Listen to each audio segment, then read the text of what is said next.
Hola, ¿cómo le va? Buenas tardes. ¿Cómo le va, Gastón Mercado? Acá estamos en Aire de Pueblo, como todos los miércoles, de 17 a 19 horas. Buenas tardes a todos, gracias por bancarnos. Otro miércoles más en Aire de Pueblo. Hoy tenemos dos invitados. El primero es un cardiólogo, el señor Darío Cuevas.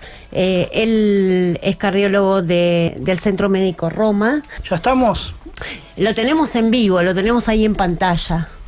Así que le damos la bienvenida al doctor Darío Cuevas. Muy buenas tardes, doctor. Hola Silvana, ¿qué tal? Hola Gastón, ¿qué tal? Darío, buenas tardes. Un gusto tenerte con nosotros en el programa. Igualmente, muchas gracias por la invitación. A ver, voy a arrancar con una pregunta, Doc. ¿Puede ser? Adelante Gastón, ¿cómo no? Que todos siempre preguntamos, el famoso, el colesterol. Ahí dicen que hay uno bueno y uno malo. ¿Cómo es eso que el colesterol uno es bueno y uno es malo? Sí, a ver, el colesterol es una sustancia, digamos, clave para el organismo.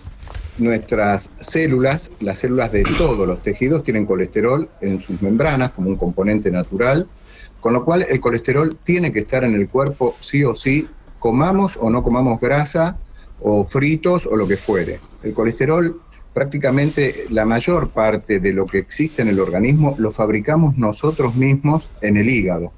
Eso hace que, por ejemplo, muchas personas que no comen nada de grasa, no comen nada de frito, dicen, ¿cómo puedo tener el colesterol alto si no ingiero absolutamente nada de cosas que tengan grasas o fritos? Exacto. El colesterol puede estar alto, no por lo que ingerimos, sino porque lo que fabricamos en nuestro propio organismo, de repente y en un momento de la vida, el organismo, nuestro propio cuerpo, deja de metabolizarlo, deja de eliminar adecuadamente el colesterol que producimos en nuestro hígado, y es el tejido, el órgano que más, digamos, aporta al colesterol que tenemos en el cuerpo. Entonces podríamos estar comiendo absolutamente nada de grasas, ingiriendo nada de colesterol, y se tiene colesterol y aún igual. así tener el colesterol elevado, exactamente. Es increíble eso. Porque lo producimos en el hígado, producimos nuestro propio colesterol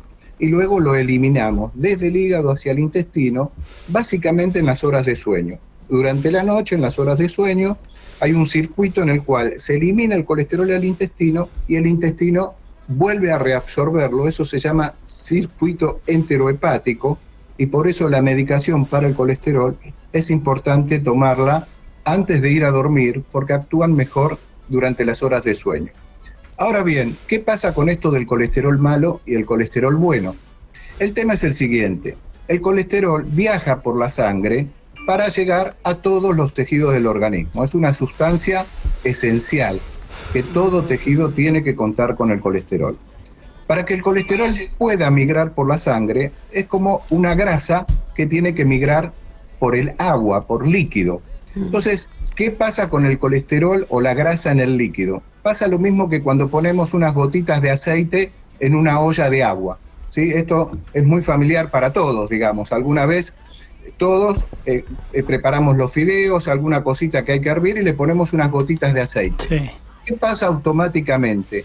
El aceite no se diluye en agua, se forman unos circulitos, esos circulitos se llaman micelas, micelitas, y es la forma en que la grasa, el aceite, puede viajar en el líquido. Eso mismo pasa en nuestra sangre. Esas micelitas, esos circulitos, están formados por colesterol en su interior y proteínas en la periferia. Esas proteínas que sí pueden estar presentes en el líquido permite trasladar el colesterol de un punto a otro, del hígado hacia los tejidos o de los tejidos hacia el hígado. Estas micelitas, estos como si fuesen botecitos, donde la pared del botecito está formado por proteína y el interior que lleva el botecito para poder trasladarse en el agua es el colesterol, se llaman lipoproteínas, ¿sí? Lipo de colesterol, de grasas, proteínas de la sustancia o la membranita que cubre el colesterol para poder transportarse en el líquido, en el agua, en la sangre. Sí. De ahí es que hay dos tipos de colesterol. El HDL, que es así como es la sigla en los análisis de laboratorio, que es el colesterol bueno, el colesterol que la gente llama bueno. HDL viene de la sigla en inglés de High Density, de alta densidad de lipoproteínas. Y ese HDL o colesterol bueno lo que hace es retirar el colesterol de los tejidos y transportarlo hacia el hígado. Si el colesterol se está depositando en la pared de las arterias, la está endureciendo, la está tapando, el HDL, el colesterol bueno, se carga de ese colesterol en exceso en las paredes de las arterias y lo lleva hacia el hígado para que sea eliminado, ¿sí? De ahí es que es como algo que limpia las paredes de las arterias, carga estos botecitos y los lleva al hígado para eliminarse. Ese es el HDL y por eso se llama colesterol bueno. En cierta manera, destapa las arterias, ayuda a que las arterias estén sanas y no se obstruyan. Gran problema el famoso colesterol. Cuando nos hacemos los análisis, lo primero que miramos es el colesterol. Exacto. Bueno, el LDL, que de la sigla en inglés es Low Density Lipoprotein, la lipoproteína de baja densidad, el LDL colesterol, es el malo. Es el que más deberíamos prestarle atención, el que miramos los médicos para evaluar el riesgo cardiovascular, y le llamamos malo, ¿por qué? Porque es el que transporta también, es un botecito cargado de colesterol que va por la sangre, pero en lugar de quitar el colesterol de las paredes de las arterias y llevarlo al hígado, lo lleva desde el hígado y lo deposita, ayuda a que se deposite, ayuda a que se absorba en las paredes de las arterias, en las paredes de los vasos sanguíneos, que son los que irrigan a todos nuestros órganos. Y si el colesterol sale de ese botecito para depositarse en un lugar que no corresponde, que es en el interior de la pared de los vasos sanguíneos con el tiempo, con los años, se van endureciendo y se van tapando. De ahí es que el LDL es el que la gente llama, y los médicos interpretamos, como un colesterol malo. Tener elevado esos niveles hace que el exceso de colesterol se descargue la lipoproteína, el botecito que va transportando el colesterol a través de la sangre, se descargue y se deposite en la pared de las arterias, y con el tiempo las paredes de las arterias se engruesan, se engrosan, y las arterias se tapan. Yo siempre digo como ejemplo, para hay gente que por ahí lo entiende más fácil, es como si fuese el sarro en las cañerías de tu casa, digo yo, ¿no?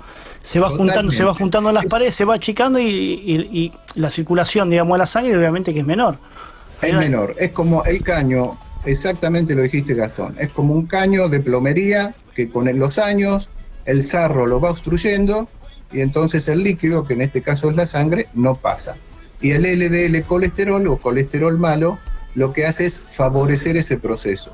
Ese proceso de que se tapen nuestros caños, nuestras arterias, y el riesgo mayor obviamente es cuando estas arterias irrigan órganos vitales como el cerebro o el corazón.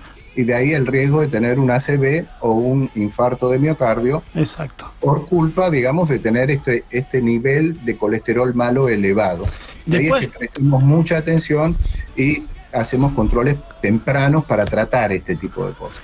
La famosa frase colesterol nervioso, ¿es un mito, existe o es exactamente lo que estás explicando vos? Que uno por ahí no come grasas, lo genera igual y el generar eso, uno dice, no, yo tengo colesterol nervioso, pues yo no como grasa, como sano y sin embargo tengo colesterol igual.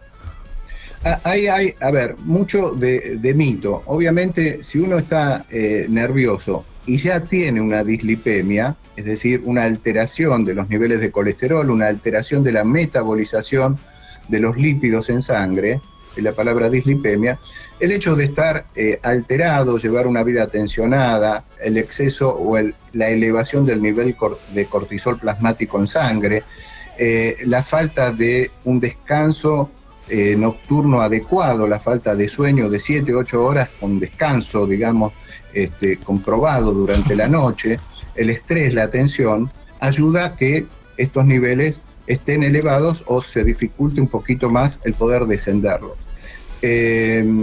Todo esto son medidas obviamente que ayudan, es decir, tener la presión controlada, llevar una vida que no esté cargada de tanta tensión, de tanto estrés y poder descansar bien, ayuda a controlar los niveles de colesterol, pero no necesariamente es la causa, ni necesariamente es la forma de curar esto, ¿no? La verdad es que este tipo de cosas se tratan, en general no se curan, y responde más a un tipo de patrón genético, donde a determinada edad, a partir de determinado momento de la vida, la expresión genética que tenemos ya impuesta desde el nacimiento lleva, digamos, a que no podamos procesar, eliminar o metabolizar adecuadamente el colesterol. Y de ahí es que el colesterol sube, y de ahí es que también recomendamos cierta dieta y ejercicio para ayudar a las terapias, ¿no? Ahora, para ayudar al tratamiento. Doc, la mayoría,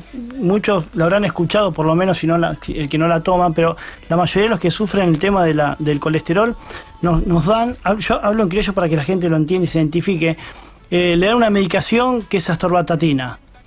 Puede ser, la mayoría, lo que muchos, por ahí una de las preguntas que te quiero hacer, te la hago personalmente yo, que muchos los quieren saber, es la astorbastatina. ¿Qué función cumple? Es exactamente, digamos, es como que, hablando recién, como si fuese la cañería de tu casa, que se junta al sarro, la astorbastatina, la función que cumpliría es, digamos, que el sarro no se junte en las paredes, una cosa así. ¿Puede ser algo así? Exacto, Gastón. Es un destapa cañerías. Lo dijiste perfectamente. Bien. A ver, no sería tanto, Silvana, un destapa cañería, digamos, como que uno cuando tira un detergente la disuelve y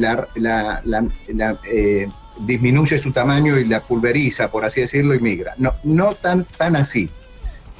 Lo que produce es más relacionado con lo que decía Gastón, evita que ese colesterol malo se siga depositando en las paredes de las arterias.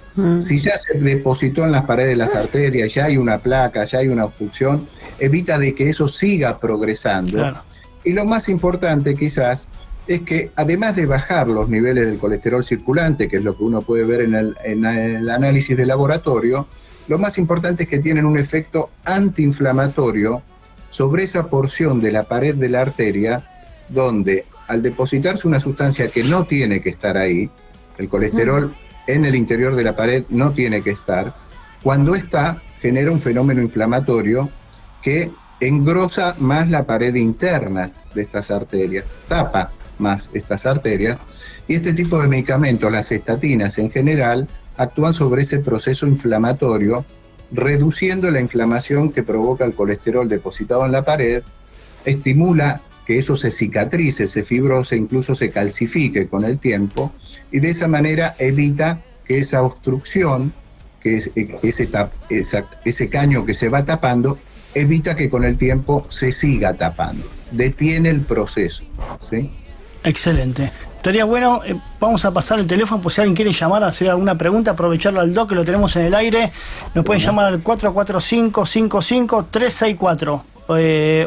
¿No es el teléfono acá? 11-4-455-5364. Esa es la vía de comunicación.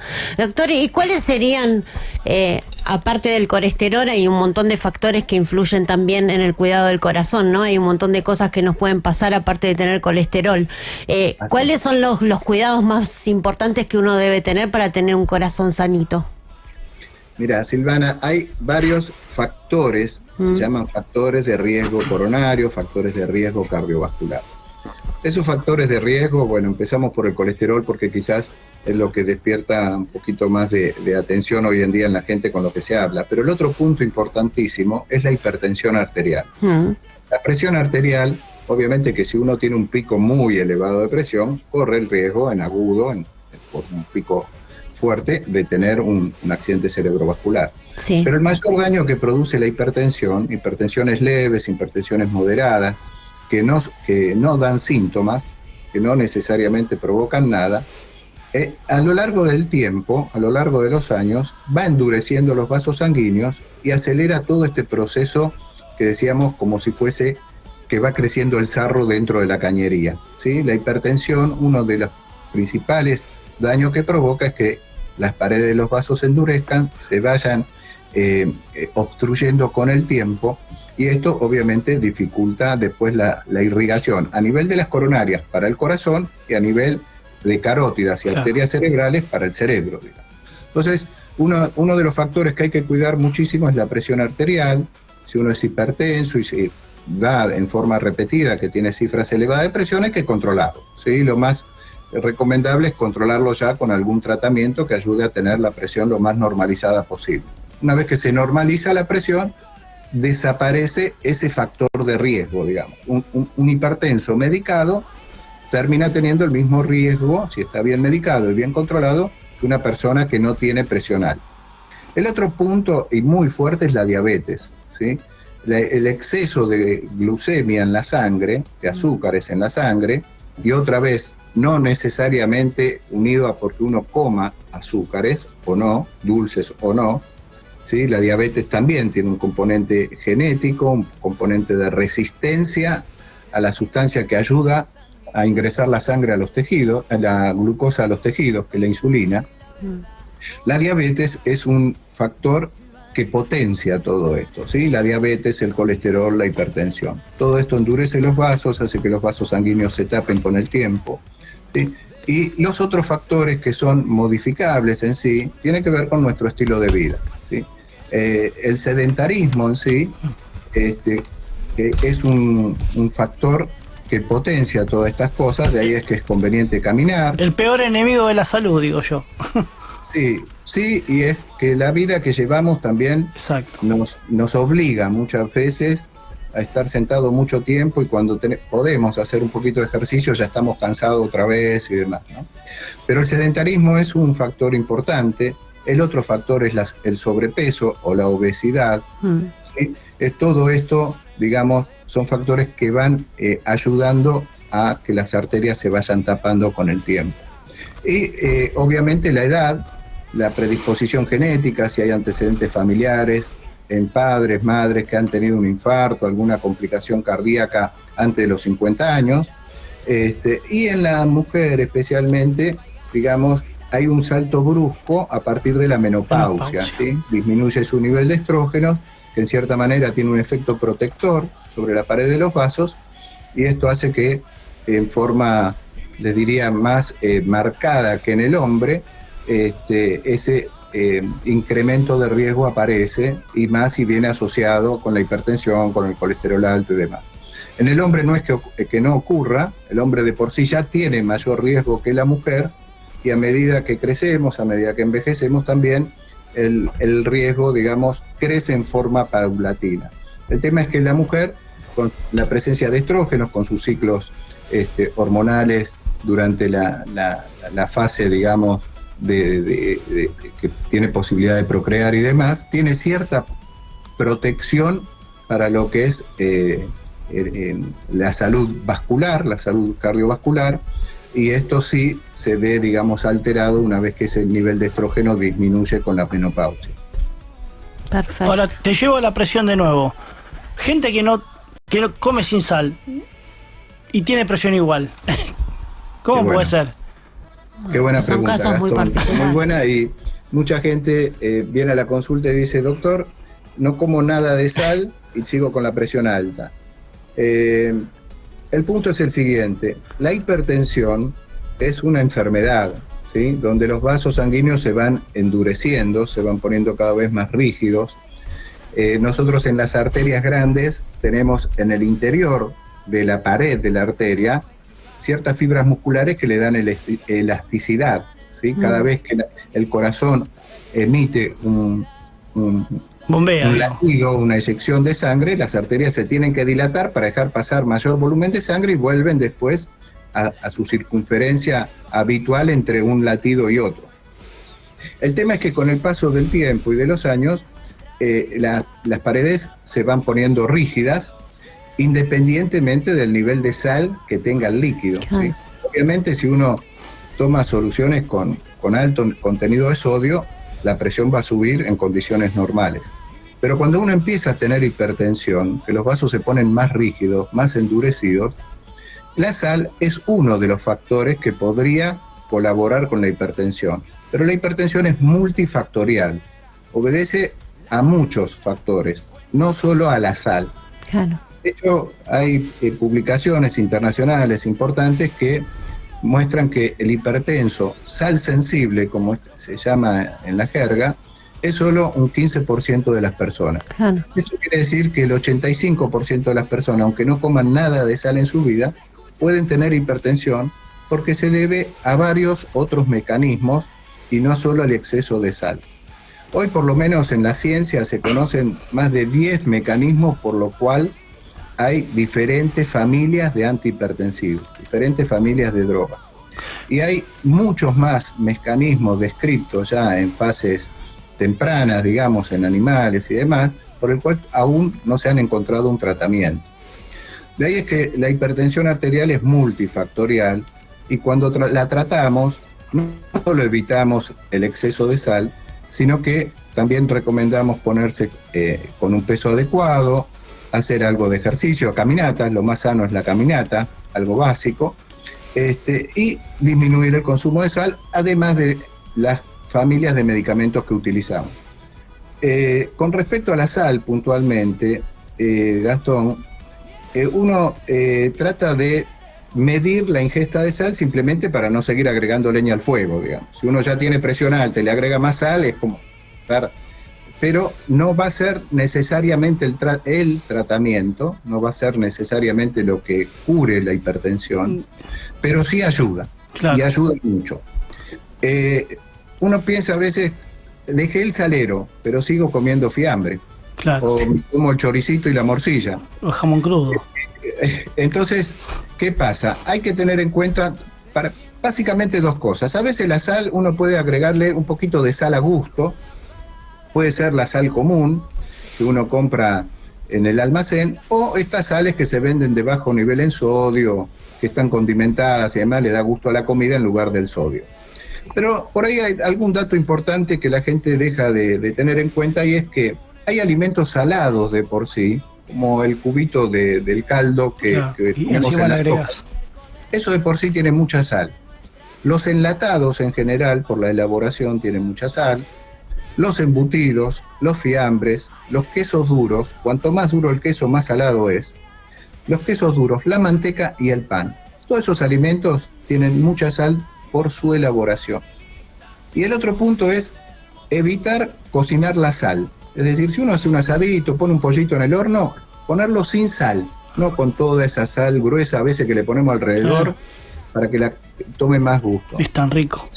Cocinar sin sal y después le ponemos un poquito de sal a gusto, ¿sí? Eso es un poco recomendaciones, diría yo, caseras, pero que puede ayudar a gente que hoy está con hipertensión, que está tratada y quiere ayudar y aportar algo más cuidándose del sodio, digamos, de la sal. Ahora yo, por ejemplo, agarro y digo, bueno, a ver, me voy al centro de Roma, saco un turno para el doc, te voy a visitar y porque supuestamente tengo presión. Me decís, me declarás de que Gastón es hipertenso. Ahora, Dios quiera que nunca, ¿no? Pero digo, ¿hay marcha atrás una vez que te declaran sos hipertenso con el tema de la medicación? Pues dicen, no, la tenés que tomar de por vida. ¿Es así? Mira, el tema es el siguiente. Una cosa es tener un episodio aislado de presión arterial elevada por una discusión, un exceso de un esfuerzo, lo que sea, y en los controles siguientes la presión arterial está dentro de valores normales. Eso puede sentar un precedente, quizás hace que uno tenga mayor control y seguimiento de cerca. Y no necesariamente una persona es hipertensa por eso. Lo otro es las condiciones en que uno se mide la presión arterial. Si uno sube 3 pisos por escalera y automáticamente se toma la presión va a estar alta. Es como cuando hacemos una ergometría, ¿sí? El ejercicio de por sí aumenta la presión. Cuando hacemos una ergometría lo hacemos en forma graduada, sabemos exactamente qué esfuerzo proponemos hacer y en función de eso está ya estandarizado cómo tiene que subir la presión. Cuando uno está en la calle, en su vida normal, eso es imposible saberlo. Entonces, implica o tiene mucha importancia la forma en que uno se toma la presión. La presión en forma correcta hay que esperar 5 o 10 minutos después de caminar o lo que fuera, después de una discusión, calmarse en un ámbito tranquilo, con personas que uno no le despierte tensión o nerviosismo, que es otra cosa que pasa cuando una persona va al médico, le sube un poco la presión por todo el contexto. Pero en un ámbito tranquilo, en un ámbito con gente de confianza, que uno no siente temor, no siente ansiedad, hay que tomarse la presión con los pies sentados, primero sentado y con los pies apoyando en el piso, ¿sí? Y correctamente el manguito puesto en el brazo, para eso hay una técnica, y controlarse la presión. Si en forma repetida y en esas condiciones la presión está elevada por encima de ciertos valores. Hoy en día los estudios internacionales tratan de llevar la presión a los niveles más bajitos para considerarlo normales, de 12,8. A partir de ahí se empieza a considerar que la presión puede ser normal, pero elevada hasta 13, 8,5, 130/85, a partir de ahí se considera hipertensión. Si estos registros en esas condiciones se repiten, y en condiciones en las cuales uno no tuvo una discusión, un ejercicio intenso y demás, entonces puede ser que sea hipertenso o que haya comenzado con hipertensión arterial. Perdóname, hay una negación respecto a esto, porque muchísima gente es común que vos le preguntás, no, te tomás la presión y te dice, tengo 15,8. Y tenés alta, tenés que ir, no, ¿qué voy a ir al médico? Toda mi vida tuve esta presión. Es como que normalizan que es normal la presión que tiene. Yo digo, no es normal. No, yo siempre tengo esta presión. ¿Lo habrás escuchado? Uno ve pacientes a diario y hay gente que dice, esa es mi presión. Claro. Es como que 18-10, esa es mi presión, como si fuese el número de documento. La verdad es que la presión a lo largo del tiempo, y más estas hipertensiones que pueden ser leve, moderada o severa, incluso por arriba de 16, de 10, no necesariamente dan síntomas, ¿no? El proceso es lento, el proceso es silencioso, asintomático, y con el correr de los años lo que hace es que las arterias se endurezcan, se vaya depositando este sarro, como decíamos hoy, al igual que el colesterol, al igual que la diabetes. Entonces uno puede llegar a los 70 años con arterias de 50 o llegar a los 70 con arterias de 90. Claro. Porque todo eso va a influir después en la forma en que se irriga el cerebro, en el riesgo de tener un accidente cerebrovascular, un infarto, o lo que la gente llama un preinfarto, ¿no? Cuando las arterias se empiezan a tapar. De ahí es que tratamos de hacer los controles de la presión arterial, la gente que es sana, por lo menos un control anual, una ergometría para ver cómo responde la presión cada vez que hace un ejercicio, que hace un esfuerzo, análisis de sangre, de orina, y si la presión empieza a aparecer con cierta frecuencia en niveles elevados, entonces es necesario empezar un tratamiento. Que el tratamiento sea el mismo y de por vida, hay que ir controlándolo en el tiempo también, ¿no? Hay situaciones especiales en las que uno puede estar con presión alta, iniciar un tratamiento. Si la hipertensión es leve, a veces llega el verano, hay que disminuir la dosis, porque cuando llega el calorcito, las arterias se dilatan y la presión baja. Entonces a veces uno empieza a reducir la dosis y hasta lo puede llegar a quitar y esperar y descansar un tiempo. Pero bueno, si el proceso empezó y ya hay una enfermedad, digamos, en la que los vasos están más tensos y más endurecidos, ahí sí es necesario, digamos, empezar un tratamiento y continuarlo en el tiempo, con los controles también que eso amerite, ¿no? De todo esto, doctor, nos damos cuenta con los chequeos generales, ¿no? Con el electrocardiograma, con un análisis de sangre, todo lo que encontramos en el Centro Médico Roma, ¿no? En el Centro Médico Roma hacemos todo eso, sí. Hemos armado un servicio de cardiología para evaluación vascular no invasiva, yo diría. No hacemos nada invasivo. ¿Y cuáles son los estudios que debo ir y cada cuánto tengo que hacerlos? ¿Una vez por año, una vez cada 6 meses? Perfecto. ¿Es como el Papá Nicolau, que las mujeres lo tenemos que hacer cada una vez por año, o cómo es la cosa? A ver, en la mujer, que tocas el tema, Silvana, así como hace su mamografía, su colposcopía, digamos, el perfil hormonal a medida que se acerca la menopausia. Obviamente la parte cardiovascular va de la mano de todo esto, y en esa etapa hay que profundizar los controles. Yo les diría que si es una mujer sana, que no hay antecedentes familiares, los controles cada tanto de una presión arterial y demás son buenos. No ha tenido hipertensión del embarazo, porque eso sí es un factor que se agrega a la llegada de la menopausia, es un riesgo más cuando la mujer tuvo hipertensión gestacional o diabetes del embarazo. Pero de ser así, en esta etapa que hay que profundizar un poquito más, el control es un control anual, si es totalmente sana, al igual que se puede hacer una mamografía, una colposcopía, ¿no? Y los controles, les diría, es básicamente lo que mencionaste, el electrocardiograma, un análisis de sangre y orina completo, una ergometría, un ecocardiograma para saber cómo están las estructuras cardíacas. Y bueno, a partir de ahí se ve, ¿no? Si alguien ya tiene colesterol elevado, no es lo mismo tener colesterol y que todavía, por ejemplo, las arterias no empiecen a estar tapadas. Eso se hace con un Doppler de carótidas, un Doppler de vaso de cuello, porque el colesterol puede estar normal, pero puede empezar a endurecerse las arterias o alguna plaquita, y eso ya lo vemos en el Doppler. En una ergometría vemos cómo están sus coronarias, y entonces, independientemente de los factores de riesgo que estamos hablando, la ergometría nos ayuda a detectar eso en forma temprana. De hecho, es algo que hoy nos piden en los colegios, en los gimnasios, no porque las arterias se tapen, sino porque por ahí uno nace con alguna anomalía cardiovascular, y llegada a la edad de la adolescencia, llegada a la edad de los 20, 30 años, no es que tenga síntomas, una persona a veces con una anomalía que no se puso de manifiesto en todos esos años de la vida, pero sí corre riesgo cuando empieza a hacer un ejercicio, una actividad más intensa.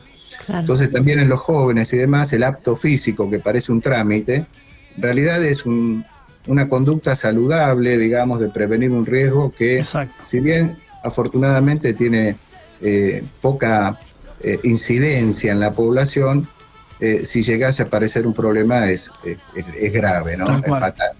Entonces, los controles cardiovasculares, les diría, ameritan prácticamente hacérselos en todas las edades, en los chicos incluso estamos midiendo el colesterol, la glucemia, porque hay diabetes, las diabetes de insulino dependiente. Aparte de todo eso detectado a tiempo, ¿no? El colesterol en la niñez, la diabetes también es mucho más fácil después de sobrellevar, ¿no? De sobrellevar y prolongar la sobrevida, ¿no? Claro, las dislipemias familiares no son muy frecuentes, pero son hereditarias de familias o de padres que han tenido colesterol elevado ya desde jóvenes, y hoy medimos colesterol en los chiquitos desde los 2 años. Claro. Para justamente detectar este tipo de cosas, ¿no? Claro, detectado a tiempo, como dicen los médicos, es más saludable, ¿no? Poder llevarlo. Así que, y el chequeo para el control para el apto físico también lo hacen en Centro Médico Roma, ¿no? Sí, obviamente. Ahí hacemos ergometría, ecocardiograma para la gente que necesita hacerse un apto físico de alto rendimiento para las competencias. Ahí es fundamental el eco, porque hay anomalías que son asintomáticas, pero en un entorno de alta competencia es donde aparecen ciertas cosas que pueden ser fatales en caso de no haberlas detectado como corresponden, ¿no? Así que hacemos el ecocardiograma, hacemos las ergometrías, hacemos los electros, hacemos el ecocardiograma estrés, se llama, es un ecocardiograma con ejercicio para detectar si la persona tiene algún problemita o puede llegar a tener algún problema cuando hace un ejercicio intenso. Sí. Tengo mi secretaria acá hoy, hoy nos trajimos secretaria. Bueno, buenas tardes. Quería agregar que también tenemos cardiología infantil, por si la gente se estaba preguntando. Ese buen dato. Claro, buen dato. Atendemos todas las edades, desde niños hasta adultos mayores. Tenemos cardiología infantil, perdón, Carla, y tenemos pediatría, que es excelente también el pediatra que tenemos, ¿no? Sí. Un equipo, una familia Roma. Gracias. Pueden sacar turno al 11 70 78 45 87. Pueden seguirnos en las redes sociales, @Centro Médico Roma, visitar la página www.centromedicoroma.com.ar. Ahí pueden ver si cubrimos su obra social, trabajamos con obras sociales particulares, prepagas, mutuales. Bueno, hay todo tipo de cobertura. Está ubicado en Altuve 2260, es así, ¿no? A 20 metros de Gaspar Campos. Altuve 2260, esquina Gaspar Campos. En la esquina está el Banco Superville, que es la referencia más grande que tiene la gente. Okay. A una cuadra y media de la plaza, te diría. Exacto, ¿no? De la plaza de José de Paz, así es. Sí. Bueno, la secretaria ya nos pasó el dato. Así que bueno, Doc, un placer, un gusto tenerte. Ya tenemos que ir a la pausa, si no nos van a matar acá, el operador nos va a matar. Contrario, muchas gracias a ustedes por este espacio. Gracias a vos por hacer concientización en la población. Exacto. Gracias a usted por el tiempo, por dedicarnos el tiempo disponible que es muy valioso en este momento. Así que muchísimas gracias por estar aquí. Muchas gracias, Doc. Y en cualquier momento te vamos a molestar de nuevo. Cuando quieran, cuando gusten. Para mí es un placer. Abrazo enorme. Gracias. Un abrazo, nos vemos, gracias. Bueno, nos vamos a una pausita antes que nos mate el operador y enseguida volvemos en Aire de Pueblo.